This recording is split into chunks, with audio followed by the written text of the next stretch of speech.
Olá pessoal, sejam bem-vindos ao canal Entre Linhas. É o momento de nós explorarmos as entrelinhas da lição da Escola Sabatina. Estamos aqui na penúltima lição, 12ª lição, O Desejado de Todas as Nações. Bom, eu estou aqui aparecendo sozinho, mas eu não estou sozinho nesse vídeo. Na verdade, devido aí às novas medidas que estão sendo tomadas nos estados e nas cidades, nós estamos tentando manter um pouco mais o nosso distanciamento aqui no vídeo também. Então nós teremos somente uma pessoa participando aqui bem próximo, sem as máscaras, né? E lá atrás o pessoal está se cuidando, beleza pessoal? Então eu vou fazer aqui a introdução desse vídeo. Nesse vídeo nós teremos aqui o Alinhando as Doutrinas com Marcos André, teremos aqui na ponta da linha de cada dia e claro, na ponta da linha sempre temos uma cutucada nas entrelinhas. E nas entrelinhas nós vamos trazer aqui o capítulo 59 de Isaías, verso a verso. E desse capítulo eu já gostaria de destacar aqui para você que é curioso e estudioso da Palavra de Deus, nós falaremos aqui sobre a mão do Senhor, os dedos da iniquidade, o ouvido que é curto, a língua que é tagarela e ovos de basiliscos, que não tem nada a ver com o corpo, essa parte dos ovos, beleza pessoal? Mas por enquanto então, chama a vinheta.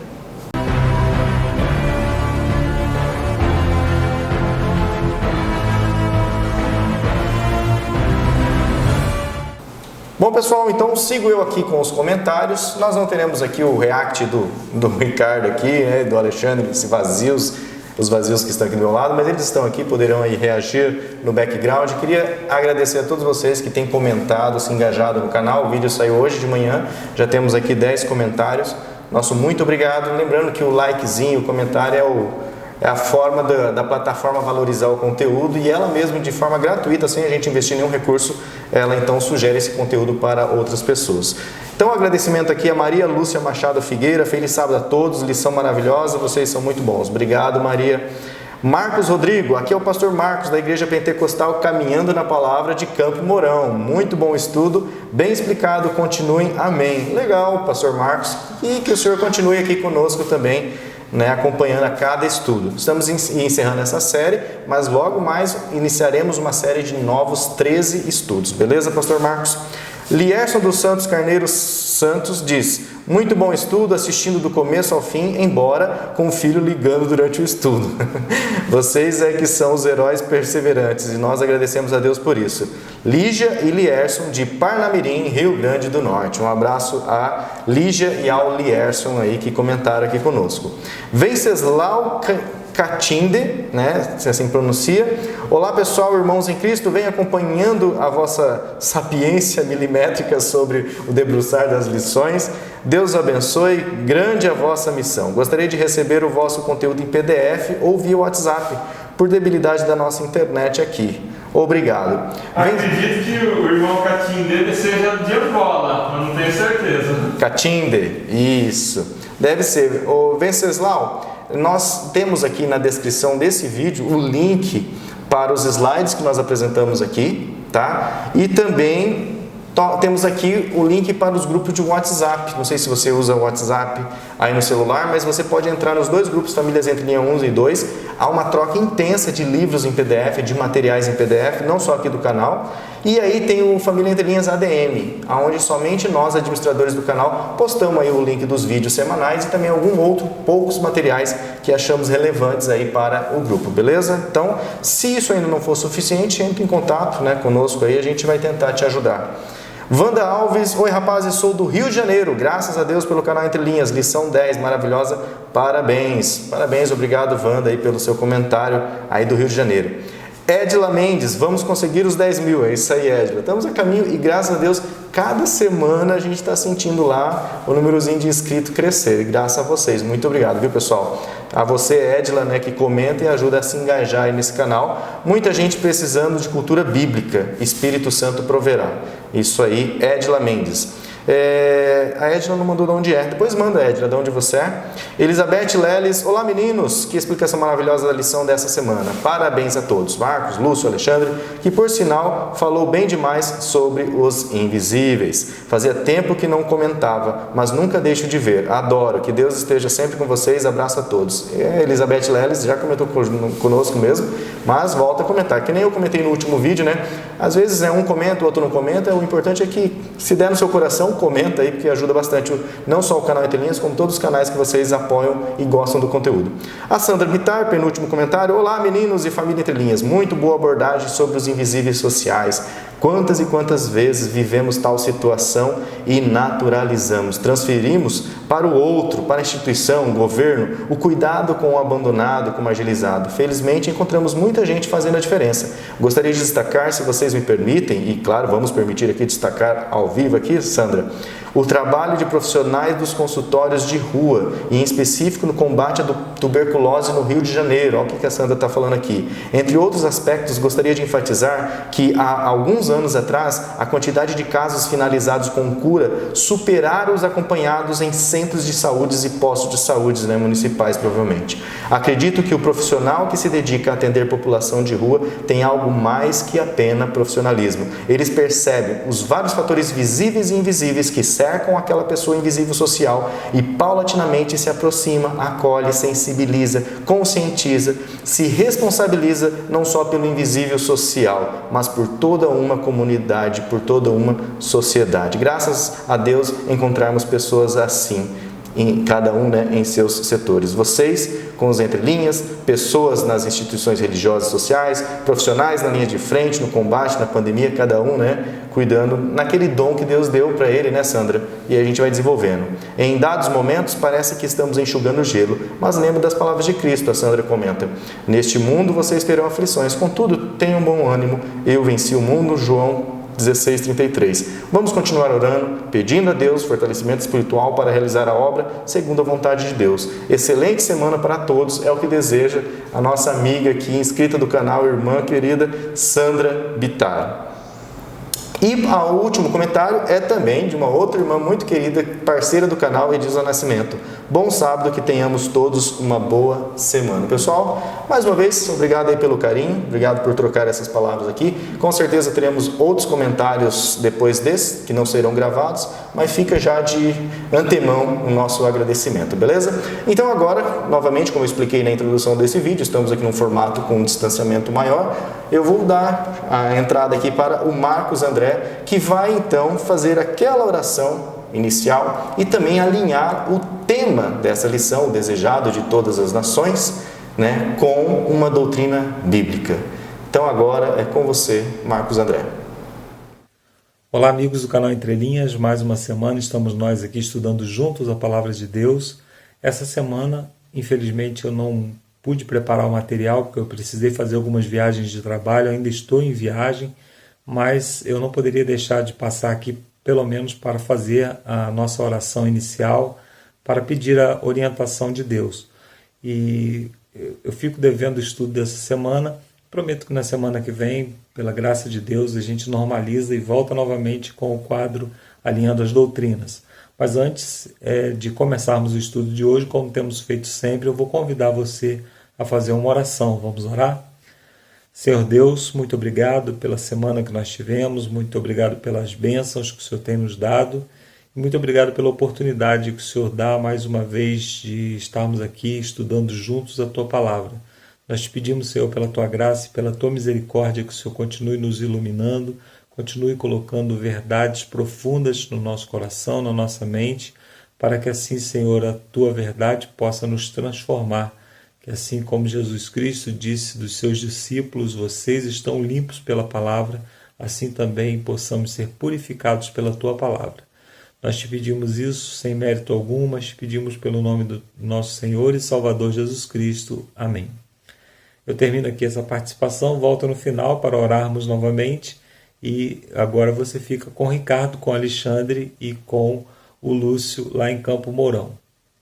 Valeu, Marcos, obrigado pela oração, obrigado aí pelo alinhamento das doutrinas e agora vamos seguir então com o quadro Na Ponta da Linha, onde vamos trazer aqui para vocês as ideias principais de cada dia da lição e, claro, dar aquela cutucada também nas entrelinhas. Bom, quem vai começar então trazendo aqui na ponta da linha é o Ricardo, que já começa na ponta da linha de sábado, onde temos como tema, né, o desejado de todas as nações. Devido ao formato, então vai haver o corte entre o Ricardo e logo mais o Alexandre depois nas pontas da linha. Agora o Lúcio. Ó, o Ricardo. Agora o Lúcio vai pegar o docinho dele. Pode pegar, Lúcio. Agora eu vou sair da câmera, agora eu posso ir comer. Falou, pessoal. Ricardo na ponta da linha. Bom, vamos lá. O Lúcio vai comer ali a sua bomba de chocolate. Trouxe duas, trouxe uma para o Alexandre também. A gente aqui está preocupado com Covid, coisa e tal. O Alexandre, diga-se de passagem, não ia nem vir gravar remotamente. Daí a gente decidiu fazer, e daí a gente já trouxe os dois para fazer um pito para ele. Mas ele veio e está comendo doce aqui também. Mas aí a gente estabeleceu alguns protocolos, uns protocolos de segurança que vocês vão ver ao longo do vídeo, vocês estão vendo ao longo do vídeo, né? Eu vou ter que tirar esse óculos aqui, gente, porque está embaçando. Pode tirar a máscara. Não, deixa a máscara. A mensagem tá. Isso, aí, o Lúcio entendeu. A máscara, gente, não tem ninguém aqui, coisa e tal, não vai ter gotícula, mas acaba sendo uma mensagem, um ato simbólico. Se cuide. Um ato simbólico para a situação que nós estamos passando, né, gente? Então vamos lá, vamos para a lição. Lição 12, o título Desejar Todas as Nações. E agora, no 12º sábado, o nosso amigo Roy, mais uma vez, algumas vezes ele faz isso, ele encerra, ele dá uma pausa, uma lacuna nas crônicas de Roy e não temos historinha no sábado. Bom, basicamente no sábado, gente, ele utiliza aqui um binômio que eu achei muito interessante, que ele fala da escola de Cristo e que nós devemos aprender, nós precisamos aprender nessa escola de Cristo. Essa escola de Cristo, ele se refere à lição que nós temos que aprender, a questão da justificação pela fé. Ele faz um jogo de linguagem aqui, ele fala também que a justiça de Cristo, no sentido de justificação, ela nos dá acesso às bênçãos da aliança da graça. Um outro jogo de linguagem que ele resolveu utilizar aqui, ó. Ele fala aqui, gente, que as bênçãos da aliança da graça, elas nos são concedidas através da justiça de Deus, da justiça do Eterno. Ele vai falar, basicamente no sábado, vai falar sobre justificação pela fé, que é o tema principal do domingo e o tema da segunda-feira. E, de certa forma, também o restante da semana. Ele vai também trazer aqui o texto-chave desta sexta-feira, é Isaías 55, 7, que eu vou ler para vocês. Que o ímpio abandone o seu mau caminho e o homem mau os seus pensamentos. Converta-se ao Senhor, que se compadecerá dele, e volte-se para o nosso Deus, porque é rico em perdoar.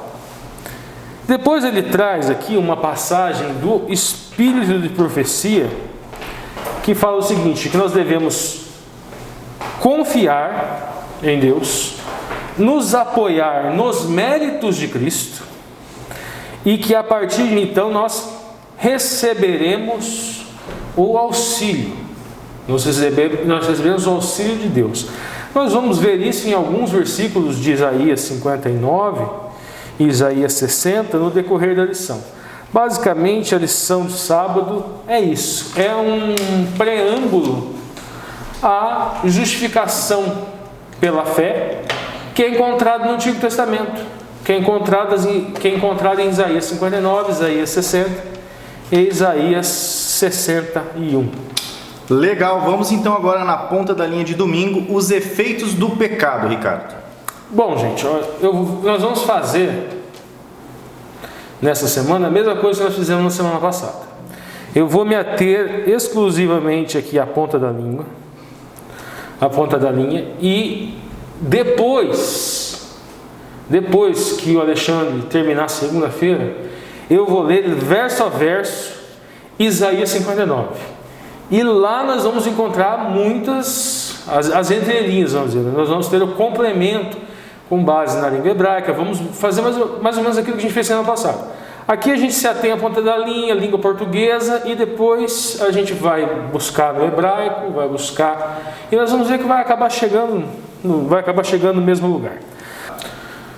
Bom, gente, vamos lá. Os efeitos do pecado, Isaías 59. O autor da lição ele vai começar com Isaías 58:3, certo?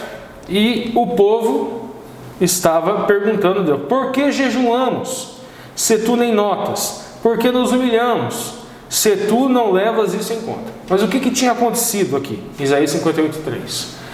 O povo estava praticando rituais, atos simbólicos, e tinham perdido de vista a finalidade daqueles atos simbólicos. O jejum em qualquer época do ano, ele era para quê? Para caridade, para tzedakah, ato de caridade. A pessoa separava a porção do dia, nós falamos isso semana passada, dava para o necessitado e ficava em jejum. Havia também o jejum em datas festivas, o Hag. Por exemplo, uma data festiva, o Yom Kippur, o dia da expiação. Se fazia jejum esperando o perdão e expiação dos pecados. Ano do jubileu. No ano do jubileu, passava-se 49 anos, a propriedade voltava, todos os escravos eram libertos. Então era um ano também de resgate, era um ano de techuvá, era um ano de arrependimento, era um ano de voltar às origens. E o que eles faziam?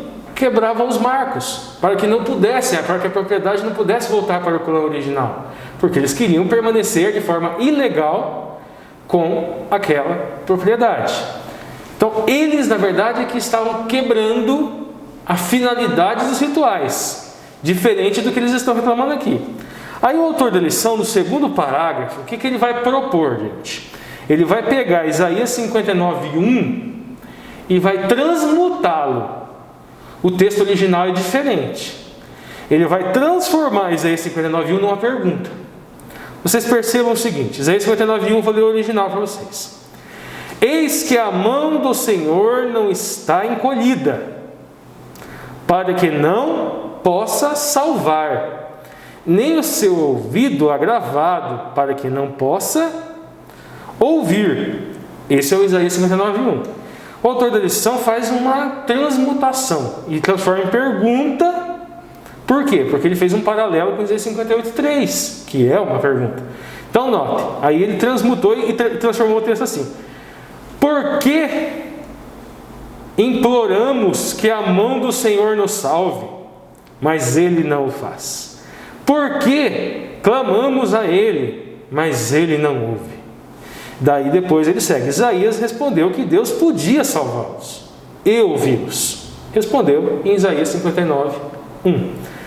Aí, vamos lá. Aí agora o autor da lição ele vai seguir, gente, com Isaías. Ele vai, no próximo parágrafo, ele vai falar assim: qual é a mensagem que Isaías 59:2 nos responde a questão de Isaías 59:1. Vamos lá, vamos ler. Mas as vossas iniquidades fazem divisão entre vós e o vosso Deus, e os vossos pecados encobrem o seu rosto de vós, para que vós não ouça. Então veja bem, em Isaías 59:2 vem a resposta do porquê eles tinham a sensação de que Deus não ouvia, do porquê eles tinham a sensação de que Deus não auxiliava. Era em razão da separação. A questão de que o povo estava reclamando a atenção de Yahvé, que eles estavam separados em razão do pecado. E pecado aqui, gente, até quase metade desse capítulo 59, a expressão hebraica é avon. Avon. Eu vou explicar lá na entrelinha mais para frente essas questões. Depois muda para peshat. Depois eu vou explicar o que é o avon e o que é o peshat, e o porquê que a maior parte do texto é avon. Então veja bem, aí a outra lição termina concluindo que o pecado nos leva a rejeitar a oferta divina de salvação. Ela nos leva a rejeitar a mão do Senhor, a mão de Yahvé. Ela nos leva a rejeitar Yeshua, ela nos leva a rejeitar Jesus, ela nos leva a rejeitar a justificação. o pecado enfraquece a nossa fé, nos enfraquece em nosso emuná. Nos emuná, lembrando que não é só convicção interna, emuná é função e carga. Então, o pecado nos leva a enfraquecer a nossa emuná no sentido do desempenhar da nossa função de ministério, de ministros, segundo a ordem de Melquisedeque. Então é isso, gente. Esse que é o domingo. Legal. Vamos avançar então agora para segunda-feira, onde temos como tema quem é perdoado. Na ponta da linha, Ricardo. Vamos lá, gente. Daí a gente chega lá em Isaías 59, lá do versículo 15 até lá o versículo 21. Daí vamos lá. Daí a pergunta que nos surge, gente, é o seguinte. Primeira pergunta que a gente encontra aqui na ponta da linha. O autor da lição, antes de mais nada, ele faz assim: quantos pecaram? E ele vai fazer um paralelo que é um paralelo perfeito, que é o paralelo com o livro de Romanos. No livro de Romanos, parece que o apóstolo Paulo, obviamente, ele estava pensando na Bíblia inteira quando ele estava dando aquele ensinamento à igreja, aos romanos. Nós temos lá capítulo 1. No capítulo 1, o apóstolo Paulo vai dar de responder essa pergunta: quantos pecaram? E no capítulo 1 ele vai falar dos gentios, ele vai falar da nação gentílica. E ele desenvolve todo o raciocínio no capítulo 1 até um pouquinho entrando lá no capítulo 2, dizendo que os gentios tinham uma Torá. Os gentios tinham uma lei, o nomos em hebraico, o correspondente, o nomos em grego, o correspondente em hebraico seria Torá. Torá, lei, enquanto instrução. Quando vocês encontram no Novo Testamento lei e profetas, lei está se referindo aos 5 primeiros livros da Bíblia. E nos 5 primeiros livros da Bíblia nós temos o quê? 10 mandamentos, todas aquelas leis cerimoniais, nós temos leis de saúde e várias outras coisas que nós chamamos assim hoje. E os profetas são os demais livros da Bíblia. Então é o que eles tinham até a época. Não tinha Novo Testamento naquela época. Os apóstolos não tinham Novo Testamento, eles estavam vivendo o Novo Testamento. Então, leis e profetas. Quando o apóstolo Paulo fala que os gentios tinham uma lei, que eles tinham uma Torá, que eles tinham nomos, e ele segue o raciocínio dizendo: logo, eles são indesculpáveis. Mas espera lá, que lei que é essa que os gentios tinham? E a gente descobre lá nos primeiros capítulos, né, que ele fala que é uma lei, é uma Torá na natureza. Então os gentios eram indesculpáveis perante Deus, porque eles tinham na natureza uma instrução, uma lei enquanto instrução. Eles acordavam e eles viam o sol, o nascer do sol, sabiam que tinha um Criador, eles viam nos animais, mesmo que essa natureza fosse ligeiramente corrompida pelo pecado, ainda era possível ver ali, enxergar ali detalhes de um Criador e de uma lei enquanto instrução.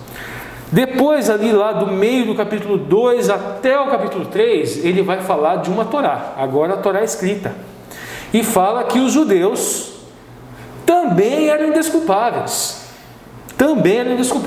perante o Senhor, porque eles tinham a Torá escrita. E ele conclui o seu raciocínio, apóstolo Paulo, capítulo 1, 2 e 3, justamente afirmando isso: quantos pecaram? Todos. E explicando para que serve a lei. E a resposta é: para que serve a lei, gente? A lei serve para que toda boca se cale e que todos se enxerguem indesculpáveis perante Deus. E depois, capítulo 4 e capítulo 5, ele nos explica. Começa a falar de Adão e Eva, começa a falar de Abraão, e começa a falar de que Abraão foi justificado pela fé. Então veja bem, gente, nós somos julgados pelas obras? Sim, nós somos julgados pelas obras. Nós somos condenados pela lei? Sim, nós somos condenados pela lei. Acaba aí? Não. Mas nós somos justificados pela fé. É isso que o apóstolo Paulo fala. Se a gente para a leitura lá de Romanos 1, 2 e 3, a gente fica, acabou, estamos todo mundo perdido. Tem que se justificar pelas obras. Aí o ser humano, como não é possível, tenta fingir que ele consegue viver sem pecar. Tenta fingir que ele... Só que ele não entende que se ele finge que ele consegue viver em algum momento da vida dele sem transgredir a lei, ele não precisa de um Salvador. Não, depois que eu me batizo, aí eu não posso pecar mais, porque Cristo só me justifica até o batismo. Então quer dizer que você só precisa de Cristo antes do batismo. Então você está se batizando e dali para frente você não precisa mais de Cristo? Não é isso. Peca mais por ato, pensamentos, palavras, omissões. Então é isso, gente. Aí o pecado entra no mundo por um homem. E a gente vai ver aqui, depois o autor da lição também vai trabalhar. Veja bem. Porque as obras não nos salvam. Sim, as obras não nos salvam. A lei, as obras da lei, ela serve para mostrar que todos pecaram. E é isso que nós vamos ver lá no verso a verso também de Isaías 59. E é isso que o apóstolo Paulo fala em Romano. Para que toda boca se cale. Você olha para a lei. Nossa, eu não consigo. Eu não consigo me salvar. Aí você olha para Cristo. Eu consigo me salvar. Aí, em razão de Cristo ter te justificado, como você encontra lá no capítulo 4 de Romanos, Paulo falando que foi feito com Abraão, aí eu passo a retribuir essa salvação que eu recebi em Cristo, pelas obras de Cristo, para o próximo. Se existe um crente que foi justificado e ele não pratica tzedakar, não pratica ato de caridade, ato de justiça, ele foi justificado por outro ser que não é Jesus. É um outro ser. O plano de salvação consiste nisso. Eu fui salvo, eu fui justificado pela graça de Cristo e eu retribuo essa salvação para o próximo. Nisso consiste o plano de salvação. Aí a outra lição vai passar, ele fala de Gálatas, gente, Gálatas 5, 6. A fé que atua pelo amor derramado no coração pelo Espírito, que vai estar lá em Romanos 5, 5. Comprova que temos uma viva fé em Jesus, e ele cita Tiago 2,26. As obras são uma expressão interior, uma manifestação humana de uma fé salvífica, de uma fé salvadora, de algo que nos salva. Aí por fim, gente, ele vai citar Romanos 6. A vida de pecado, antes da conversão, já foi lavada pelo sangue do Cordeiro. Tudo isso que a gente já veio explicando aqui, gente.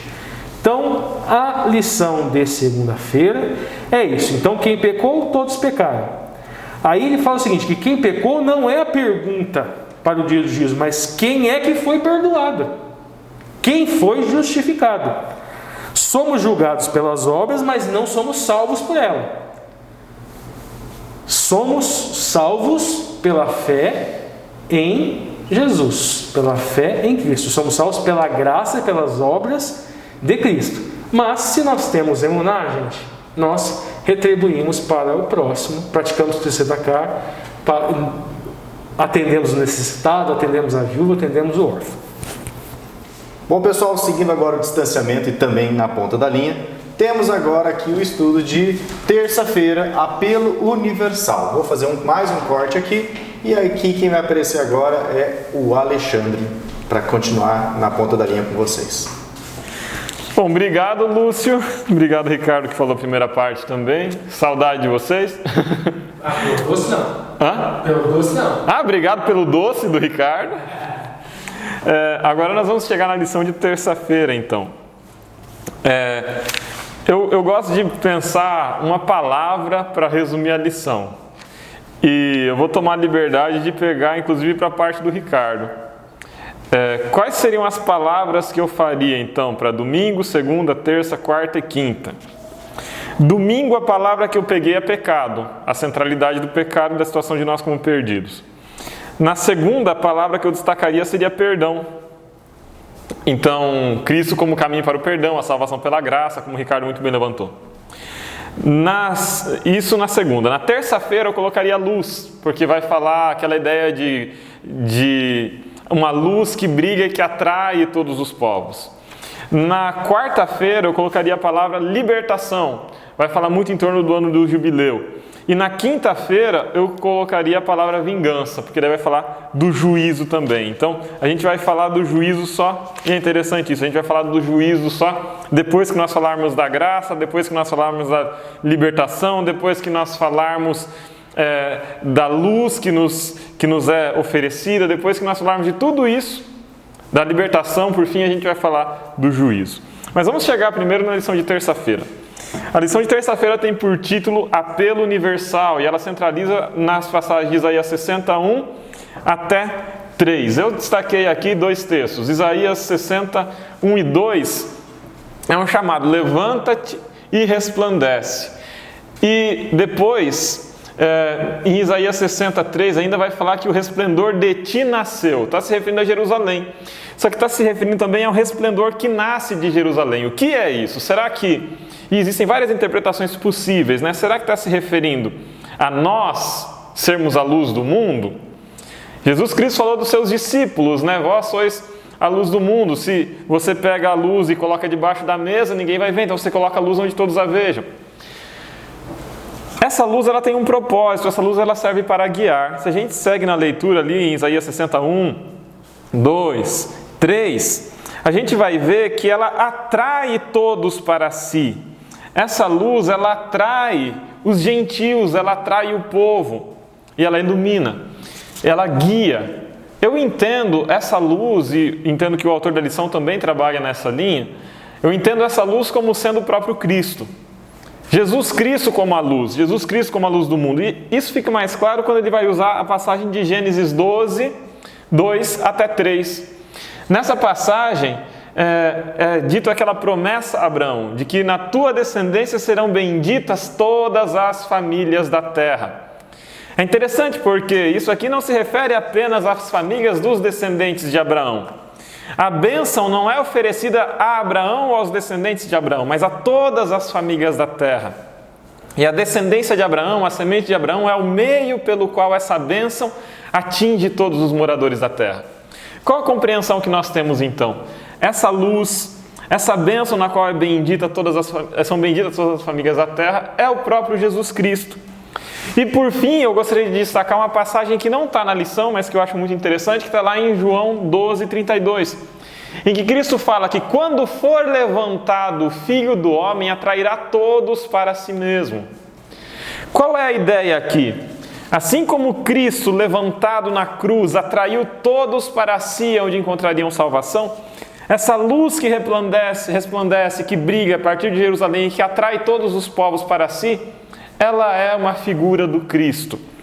Cristo é aquele que vai nos oferecer esse apelo universal. Um apelo que não é apenas para os judeus.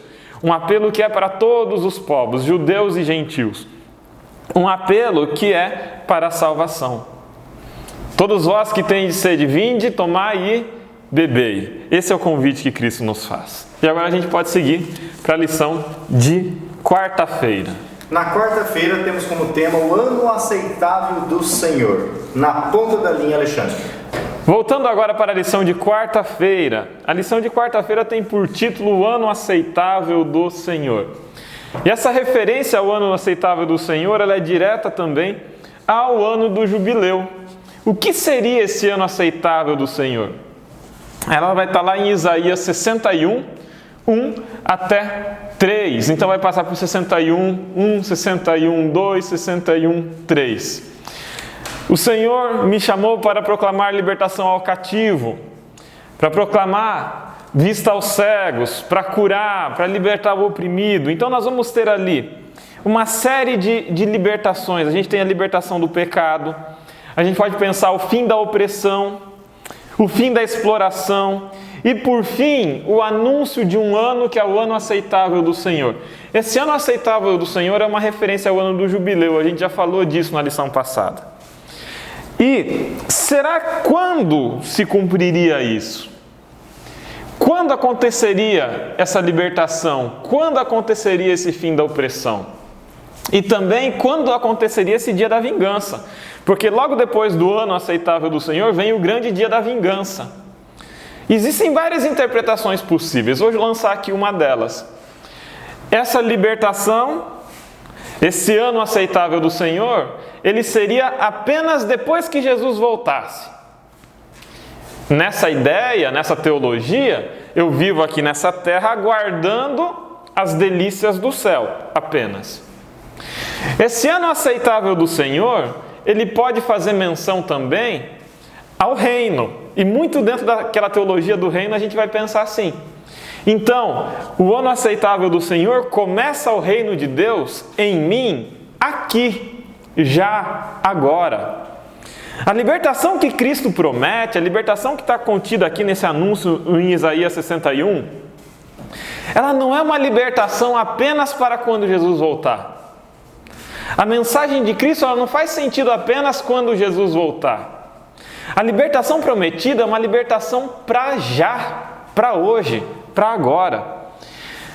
Quando a gente vai para Lucas 4, 16 a 21, Jesus Cristo lê uma passagem muito parecida com essa. Logo em seguida, os olhos atentos de toda a sinagoga, Jesus Cristo fala: neste dia se cumpriram essas coisas. Neste dia se cumpriram essas coisas. Isso está lá em Lucas 4, 16 a 21. Nesse dia se cumpriu. Portanto, a gente pode entender que o ano aceitável do Senhor começou já. Começou com Cristo, com o ministério de Cristo, que dá vista aos cegos, veio proclamar libertação aos cativos, veio oferecer, mais do que tudo, a libertação do pecado. Libertar os cativos do pecado e pagou por isso alto preço com o seu próprio sangue. Gente, a gente entende e pensa às vezes essa libertação apenas como o fim dos sofrimentos nessa terra. Mas essa libertação ela diz respeito à libertação do jugo do pecado, a libertação da condenação do pecado. E nós temos isso em Cristo Jesus. Agora, viver o reino implica em uma mudança profunda de vida. Se eu vivo no reino, se eu entendo que eu vivo nesse grande ano do jubileu, se eu entendo que eu vivo nesse grande ano da libertação, eu não posso explorar o meu irmão, eu não posso explorar o meu vizinho, eu não posso oprimir os outros, eu não posso ser violento com os outros, porque agora eu sou nova criatura, eu sou chamado para um ministério de libertação, não de opressão, para um ministério de paz e de amor, não de violência. Perceba então que assumir a teologia do reino para si e tomar posse da liberdade que Cristo nos oferece implica em uma transformação na minha relação com os outros. Será que eu estou disposto a isso? Será que eu estou disposto a entender que eu não posso usar a religião como uma ferramenta de opressão? Que eu não posso usar as minhas condições de poder, os meus privilégios, as minhas vantagens como um instrumento de dominação e de benefício próprio? E que como um decente mordomo de Cristo, eu devo utilizar tudo aquilo que Cristo me dá, todos os privilégios, as vantagens, todos os benefícios que Cristo me dá para oferecer libertação ao cativo, para oferecer vista ao cego, para oferecer o fim da opressão, para divulgar, aclamar, anunciar o grande ano aceitável do Senhor? A teologia do reino, ela nos faz pensar que nós precisamos viver o céu hoje. Como diz aquela música tão polêmica, o céu é aqui. O céu se inicia já. Ele se conclui plenamente depois quando Cristo volta, mas ele já existe plenamente em mim aqui hoje e na forma como eu estabeleço as minhas relações com os outros. Um cristão de verdade não pode ser violento, mau, agressivo, causador. Um cristão de verdade, ele deve levar amor, ele deve levar paz, ele deve levar misericórdia, ele deve levar libertação. Mais do que violência. Mas fala também de um dia da vingança. Esse dia da vingança citado ali, ele pode ser entendido de diferentes formas também. Uma primeira compreensão relacionaria esse dia de vingança à morte de Cristo. A morte de Cristo, sim, porque na morte de Cristo Deus se vinga do pecado. O pecado é derrotado e Cristo paga a sentença, o preço, o custo do pecado. Então, em alguma medida, a gente poderia entender que esse dia da vingança, ele se relaciona, e não é essa a linha da lição, mas ele se relaciona diretamente à morte de Cristo. Mas a gente vai ver na lição de quinta-feira que não é tão simples assim. Vamos para lá? Lição de quinta. Avançando então para quinta-feira, que tem como tema, quando a TV resolver aparecer aí, o dia da vingança do nosso Deus, Isaías 61:2, na ponta da linha, Alexandre. Beleza, quinta-feira então, o dia da vingança do nosso Deus. Parece estranho, né? Um Deus que se vinga. A gente vai entender aqui a vingança enquanto juízo, enquanto destruição do mal, enquanto destruição do pecado. É o grande e terrível dia do Senhor. Eu gostaria de falar de dois grandes e terríveis dias do Senhor. O texto fala de um grande e terrível dia do Senhor. Como assim agora eu vou falar de dois grandes e terríveis dias do Senhor? O preço do pecado é a morte. Não há perdão de pecados sem morte. O caminho para o perdão dos pecados é o pagamento da dívida que o pecado cria, que é a morte. É preciso que haja derramamento de sangue. Por que eu estou destacando tanto essa questão da morte? Você deve ter entendido já. Necessariamente alguém vai morrer. E podemos entender o dia da vingança como o dia em que a conta pelo pecado é acertada. O dia em que a conta do pecado é cobrada. Eu espero que esse dia para mim já tenha acontecido. No momento em que Cristo morreu na cruz do Calvário em meu lugar. Ele tomou sobre si as nossas culpas. Ele foi esmagado pelas nossas iniquidades. Ele foi moído pelas nossas transgressões. O castigo que nos traz a paz estava sobre ele, como já disse o profeta Isaías. Então nós podemos entender que em Cristo Jesus, Deus se vingou, o pecado foi vindicado, Deus se vingou do pecado. Agradou fazê-lo enfermar, como diz o profeta Isaías também. O dia da vingança do nosso Deus aconteceu em cima de Cristo Jesus, lá no Calvário, quando Cristo pagou o preço do meu pecado. Mas existe uma multidão de pessoas que não reconhecem Cristo como seu Salvador. Existe uma multidão de pessoas enorme na cristandade que busca e acredita na salvação pelas próprias obras, pelos próprios méritos. Existe uma multidão em religiões que pregam a elevação do próprio espírito por meio da força interior. A resposta está dentro de você. Existe uma multidão de religiões que acreditam que não existe pecado e que se pode viver como se bem entende, que eu não sou responsável.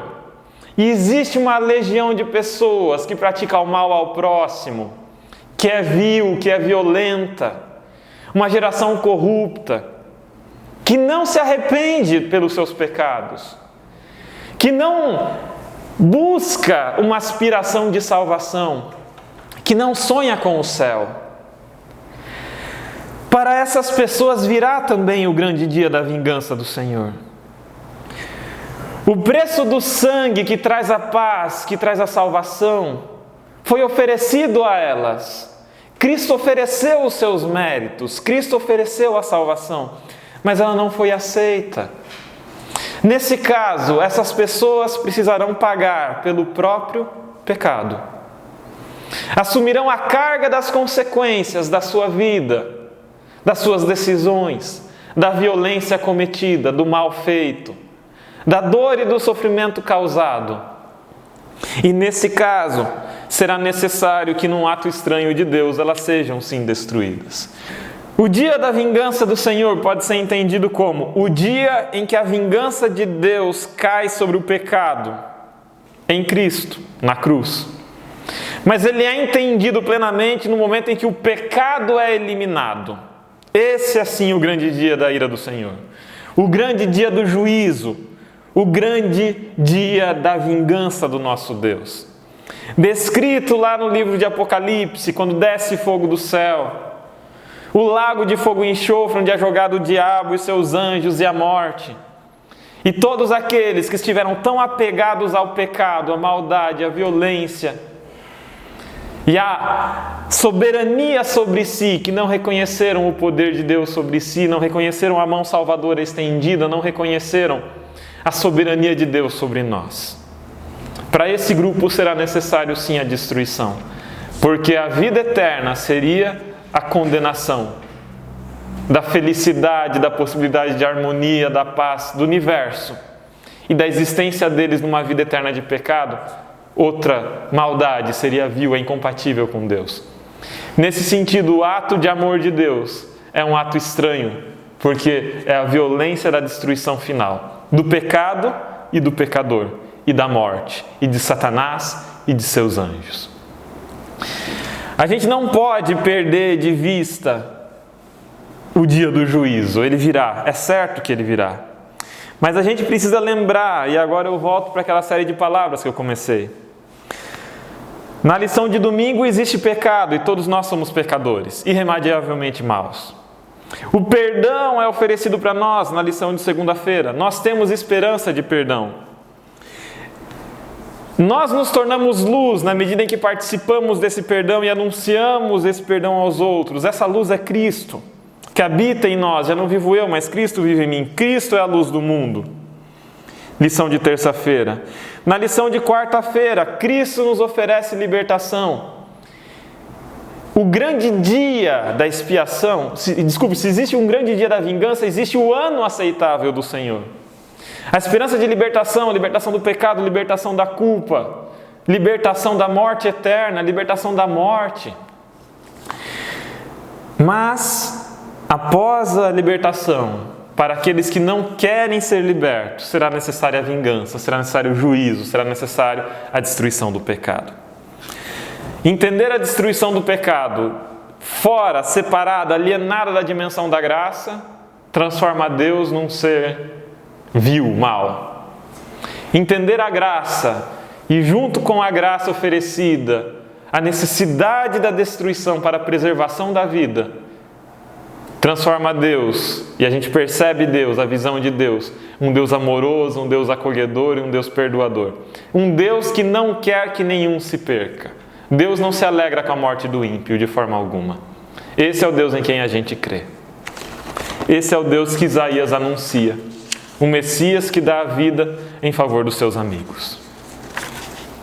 Bom, pessoal, encerradas aqui nas pontas das linhas, agora nós vamos entrar então nas entrelinhas. Como prometido na introdução desse vídeo, nós vamos apresentar aqui o capítulo 59 de Isaías, verso a verso. E o Ricardo aqui trouxe para nós vários detalhes, com certeza quem está com saudade aí da entrelinhas raízes vai gostar dessas entrelinhas. Então, Ricardo, continua agora. Olá, gente, agora vamos partir por verso a verso. Eu achei bastante coisa interessante aqui, tá? Gente, eu recomendo que vocês acompanhem com a Bíblia na mão. A tradução pode ser um pouquinho diferente, mas nós vamos buscar o hebraico, vamos lá. Isaías 59:1. Eis que a mão do Senhor não está encolhida. Gente, há duas lições nós já vimos que a mão do Senhor é um homem. Nós vimos isso há duas lições quando nós lemos versículo por versículo o capítulo de Isaías. Então a gente sabe que quando fala a mão do Senhor aqui, está falando do Messias, que é a mão do Senhor estendida. Note aqui, ela não está encolhida, ou seja, ela está nos ofertando a salvação, está nos ofertando graça. Continuando, para que não possa nos salvar. Veja bem, ela está nos ofertando salvação. Jesus está nos ofertando salvação. Nem o seu ouvido agravado, para não poder ouvir. Ouvir o quê? Ouvir as nossas súplicas, né, gente? A expressão hebraica aqui é Yad Yahuwah, mão do Senhor. A expressão salvar aqui é Hoshia, que significa salvação, ajuda, ajudar, redimir. Então essa expressão Hoshia, ela também significa redenção. Note isso. Agora um detalhe aqui, gente. Essa questão desse ouvido agravado, a expressão hebraica kaved significa ser difícil, ser pesado, ser severo. Então veja bem, gente, o que está dizendo aqui é que o ouvido do Senhor não é severo. Que tipo de imagem mental que vocês podem criar aqui? Vocês imaginam justamente um julgamento, um juiz, e ele escutando as suas transgressões. Só que o ouvido dele não é severo, o ouvido dele não é pesado, não é difícil, ele não vai dar um peso para aquele depoimento, aquele testemunho contra você dentro daquele plano de salvação que nós falamos lá na ponta da linha, né? Continuando, gente, Isaías 59, 2.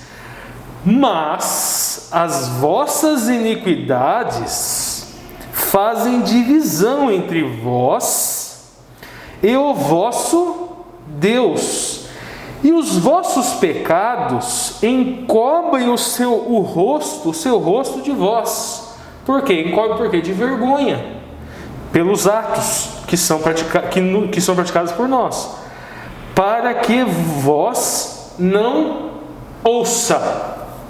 Continuando. Aqui, gente, a expressão no 59.2, como eu falei, adiantei lá na ponta da linha, é avon. Avon significa pecado, mas é um sentido muito carregado, é o pecado da maldade mesmo. É o pecado, é o delito, a iniquidade, o crime. Avon significa depravação. É o pecado intencional, é o pecado que é deixado para Adão. Quando a gente estuda Romanos, lá no capítulo 4, capítulo 5, quando começa a falar do Bereshit, do Gênesis, que ele vai citar que por uma pessoa entra o pecado no mundo, no caso Adão, é esse pecado. Porque lá no Bereshit, a árvore do conhecimento do bem e do mal, existe um trocadilho entre o pecado utilizado lá, entre aquilo que a serpente falou, que seria aberto os seus olhos, com as letras, com uma letra Ain, que é a primeira letra da palavra Vod, e com a questão do pecado. Então esse pecado, Avon, ele está ligado pictograficamente, gramaticalmente, ao pecado original de Adão. Aquele pecado que levou a humanidade a desenvolver Yetzer Hará. E o Yetzer, e essa palavra do Yetzer Hará também está conectada com essa letra Ain. Então diz essa iniquidade que faz divisão. Talvez até em razão disso o apóstolo Paulo desenvolveu o livro de Romanos daquela forma. Ele estava provavelmente pensando nos elementos da palavra avon, da palavra iniquidade, quando ele fala da iniquidade de Adão, lá no livro de Romanos.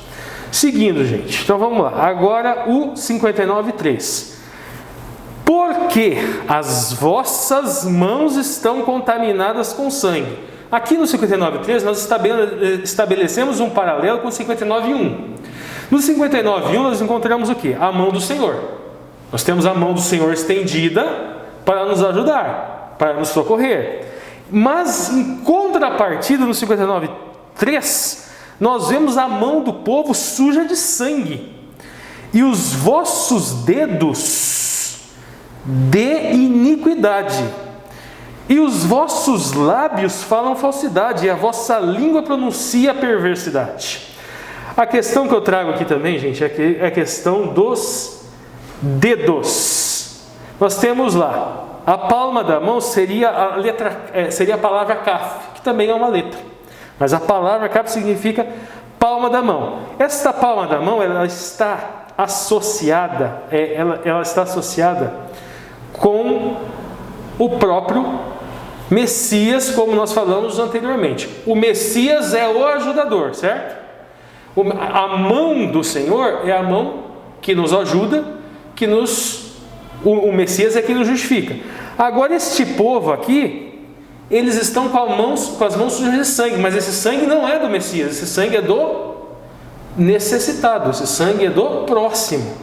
A gente segue vendo, gente, olha só, mãos contaminadas por sangue. Só que essa expressão kaf, além de palma da mão, que pode denotar as ações do povo, ações maléficas, ela também pode significar planta do pé. Então não são só as ações, mas os caminhos que o povo escolheu era o caminho do sangue, de tirar o sangue do necessitado. Pode significar, kaf também pode significar colher, ou seja, que as consequências das ações deles eram de contaminação pelo sangue. Seguindo, e o significado de dedos na Torá está ligado ao Atzeret Hadebrot, ou seja, aos 10 mandamentos. Quem prestou atenção lá na ponta da linha, gente, já fez o link. Lembra quando a gente fala que Romanos, lá no começo, vai falar que a lei escrita, e a lei foi escrita com o dedo. E qual é o paralelo aqui? Enquanto a lei foi escrita com o dedo, Isaías aqui no versículo 3 está falando que o povo tinha os dedos da iniquidade. E o pecado é justamente o quê? A transgressão da lei. Então, de um lado, Deus escreve a lei com os seus dedos, e do outro lado, o ser humano tem os dedos da iniquidade. Percebam o paralelo poético construído aqui? Em egípcio antigo, vamos dizer assim, o dedo também está atrelado à punição. Vamos lá, vamos continuar. Daí depois, gente, aqui ainda no 3, nós vemos o que? Lábios que falam falsamente. A expressão hebraica aqui, ela está relacionada, ó, veja bem, shiker de beru. Essa de beru, o falar, vamos dizer assim, os lábios que falam, ela está ligada a davar.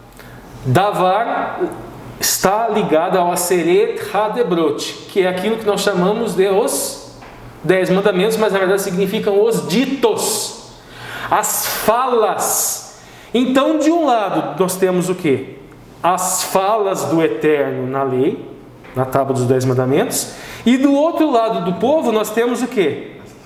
Lábios falando falsidade. Esse é o paralelo que está sendo traçado aqui. Agora, continuando, e depois a gente tem aqui línguas que pronunciam perversidade. Aqui a expressão hebraica que é interessante, leheg, ela significa, não é bem falar, significa tagarelar. E a expressão lashon, que seria língua, também ela denota língua, idioma, palavra, expressão, mas pode significar povo ou nação. Então tem um povo que tagarela, e daí a expressão novamente é uma expressão conectada com avon, mas agora aqui é avel, que significa injustiça, iniquidade. Ou seja, esse povo, em contrapartida, enquanto o Eterno prega a justiça, esse povo ele não prega, ele tagarela injustiça, tagarela iniquidade. Bom, agora nós vamos para o 59:4. 59:4.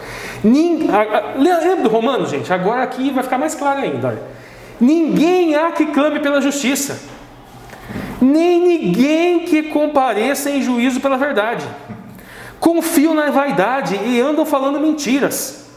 Concebem trabalho e produzem a iniquidade. Lembra lá do apóstolo Paulo falando? Que a lei, que ninguém, não há um justo sequer. O apóstolo Paulo falando isso em Romanos. E nós estamos vendo isso aqui no Antigo Testamento. Os detalhes interessantes em hebraico que eu achei aqui, gente, ó. Ieim koré, ninguém clama. E a expressão hebraica aqui é kará, que significa, que tem uma ligação com o Vaikra, que é o livro de Levíticos, que que significa ler, significa clamar, chamar, invocar, convidar, denominar, exclamar ou gritar. Só que veja bem, eles clamam por, aí fica justiça. Só que a expressão aqui é tzedek, que significa justiça, honestidade, razão, retidão, mas também significa salvação. Então podemos ler, ninguém clama por tzedek, e tzedek é justiça ou salvação. Ninguém clama por salvação.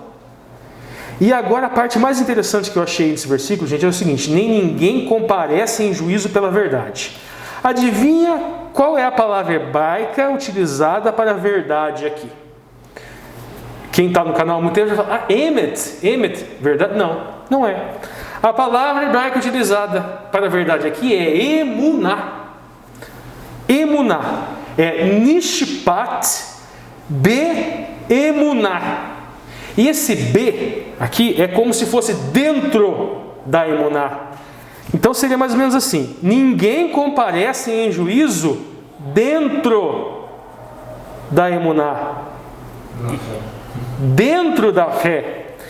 E a expressão aqui, neshpat, shipat significa, lembra que o Alexandre falou sobre vingança? Neshpat significa julgar, ok, como é traduzido normalmente, provavelmente na sua Bíblia está julgar. Mas significa também vingança, significa condenação, castigo, significa governo, significa execução. Então tem algumas conexões que são possíveis. Veja bem, gente, não há ninguém que execute a fé, não há ninguém que castigue dentro da fé, que julgue dentro da fé, ou seja, com ela, que execute a fé. Então comparecer em juízo com a verdade é comparecer em juízo com a fé. Note aqui a justificação pela fé aqui novamente. Agora vamos lá, vamos acelerar um pouquinho aqui. 59:5. Chocam os ovos do basilisco. Que é isso, gente? O que é basilisco? Basilisco em hebraico é tzfoni, significa cobra venenosa. E em muitas igrejas antigas, esse basilisco, ele era um símbolo da maldição, do pecado, do egoísmo, e também, de certa forma, um símbolo de Cristo. É só você lembrar Moisés, lá, aquela serpente, aquilo lá era um basilisco, aquelas serpentes venenosas que picavam o povo, e eles tinham que olhar para uma outra serpente. Por quê? Porque Cristo se fez pecado. Então também é um símbolo de Cristo, que nos cura das picadas das serpentes venenosas. E ele fala que o povo, gente, esse povo que não procurava se justificar, que não procurava o juízo dentro da emuná, não procurava justiça dentro da emuná, eles chocavam ovos de cobras venenosas, que iriam servir para picá-los. Teciam teias de aranha, e o que comer dos ovos delas morrerá. E apertai-os, e sai dali uma víbora. Seguindo, o 6. Suas teias não prestam para vestidos, não se poderão cobrir com as suas obras. Lembra quando o apóstolo Paulo fala da armadura, das vestes, que Jesus ele lava as nossas vestes? Em troca aqui, o paralelo alegórico é tecer com fios de teia, da teia da aranha, que não pode encobrir as suas vestes, ou seja, não pode encobrir os seus pecados. Essa é a simbologia. Continua. Aqui. E suas obras são, olha só, note as obras aqui, gente. E suas obras são obras de iniquidade, obras de violência. A expressão hebraica aqui é me'aseh aven, que está relacionada com a palavra avon, que seria aquele pecado que eu falei lá atrás, relacionado com Adão. Essa expressão, aseh, ela pode ser também o preceito positivo da Torá. Ou seja, o que é isso? É a lei que nos diz para fazer algo. Assô pode significar fazer, realizar, nomear, deter-se.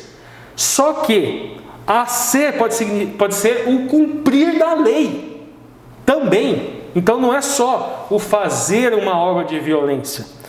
Agora depois a outra palavra quando fala em obras de violência não é a mesma. Agora é paal, que significa fazer, agir, atuar, realizar ou criar ou influenciar. Então nós podemos dizer aqui que é fazer a violência, praticar a violência ou incitar a violência. Então não é só praticar.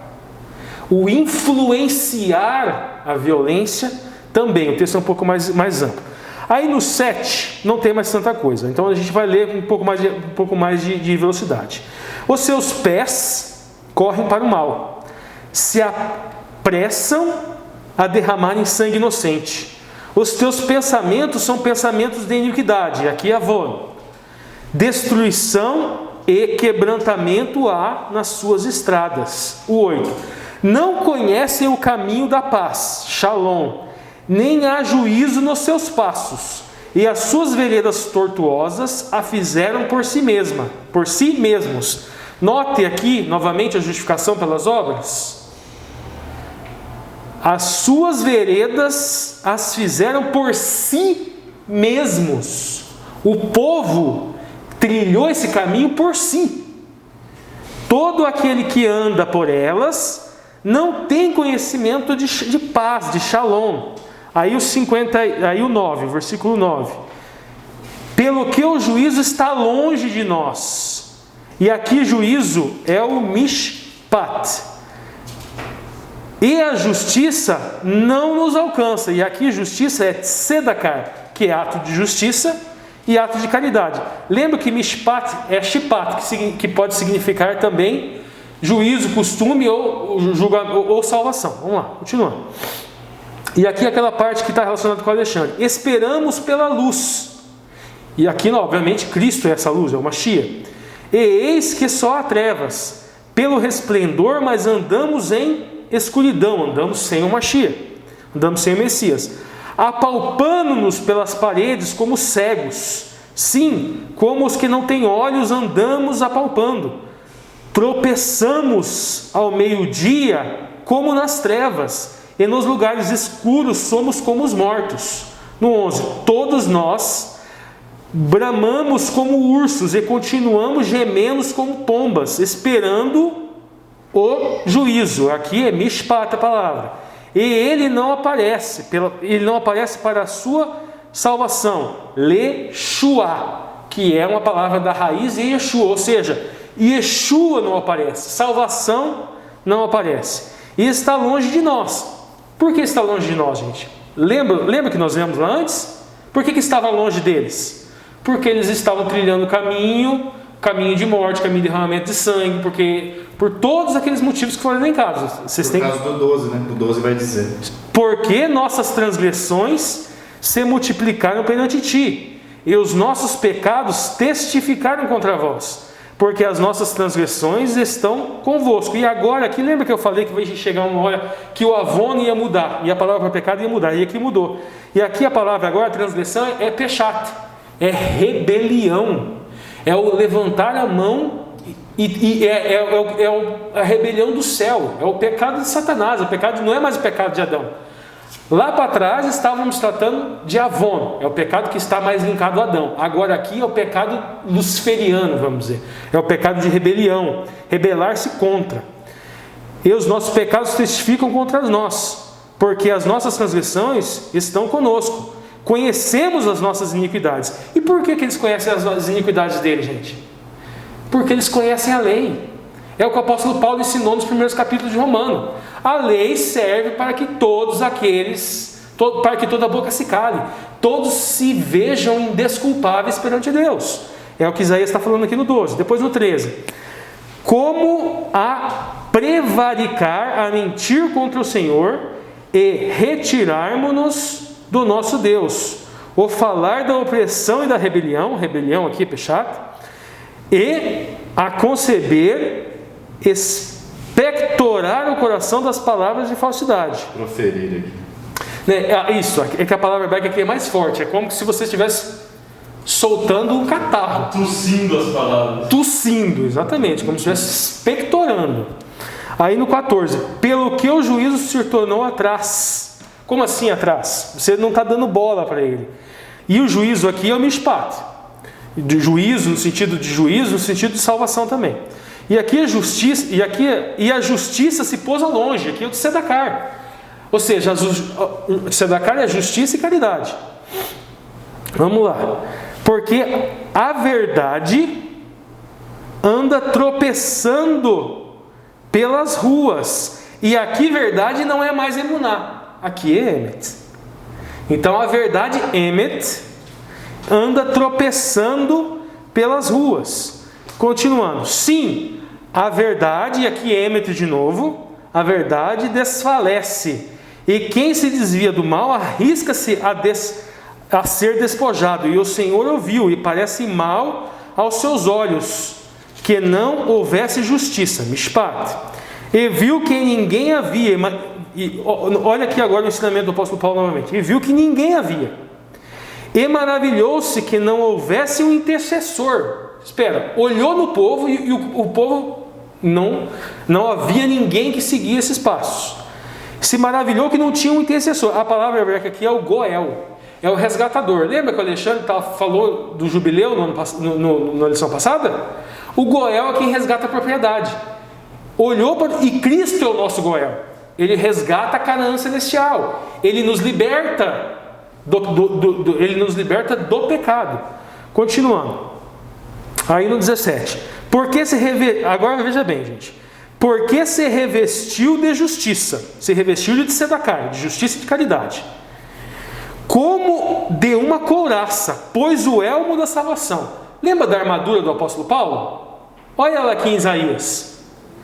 Do elmo da salvação. E tomou os vestidos da vingança por vestidura. E cobriu-se de zelo como de um manto. Conforme forem as obras deles, assim será a sua retribuição. Furor aos adversários, e recompensa aos seus inimigos, e as ilhas dará a ele a sua recompensa. Lembra que nós falamos? Nós somos julgados pelas obras? Sim, somos julgados pelas obras. Nós olhamos a lei e nós identificamos com o apóstolo Paulo. Opa, somos indesculpáveis. Mas somos julgados, olhamos o pecado, somos indesculpáveis, e aí vem Cristo, que assim como justificou Abraão, nos justifica. E aí nós somos perdoados. Então tem todo um processo. Continuando. Então, 19. Então temeram o nome do Senhor, desde o poente, e a sua glória desde o nascente do sol. Vindo o inimigo como uma corrente das águas, o Espírito do Senhor alvorará com ele com a sua bandeira. E agora o 20, gente. E agora o 20 é o mais importante, digamos assim. E virá um Redentor a Sião, e aos que se desviarem da transgressão de Jacó, diz o Senhor. Então ele olha o povo e não há ninguém.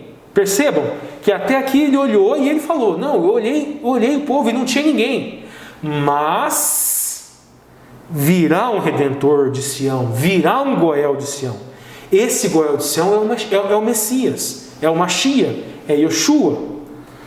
E por fim, chegamos ao último. 21. Quanto a mim, este é o meu concerto com eles, diz o Senhor, o meu Espírito que está sobre ti, e as minhas palavras que eu pus na sua boca, não se desviarão da tua boca, nem da boca da tua posterioridade, nem da boca da posteridade da tua posteridade, diz o Senhor, desde agora para todo sempre. Ou seja, a aliança de salvação é a aliança que nós temos um Redentor, nós temos um Goel, que é Yoshua HaMashiach.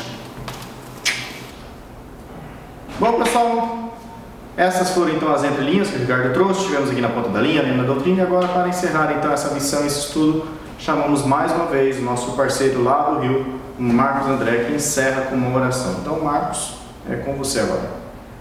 Muito bem, amigos, chegamos ao final de mais um vídeo, chegamos ao final de mais uma lição, e antes de fazermos a nossa oração final, gostaria de destacar um texto que foi incluso na lição dessa semana.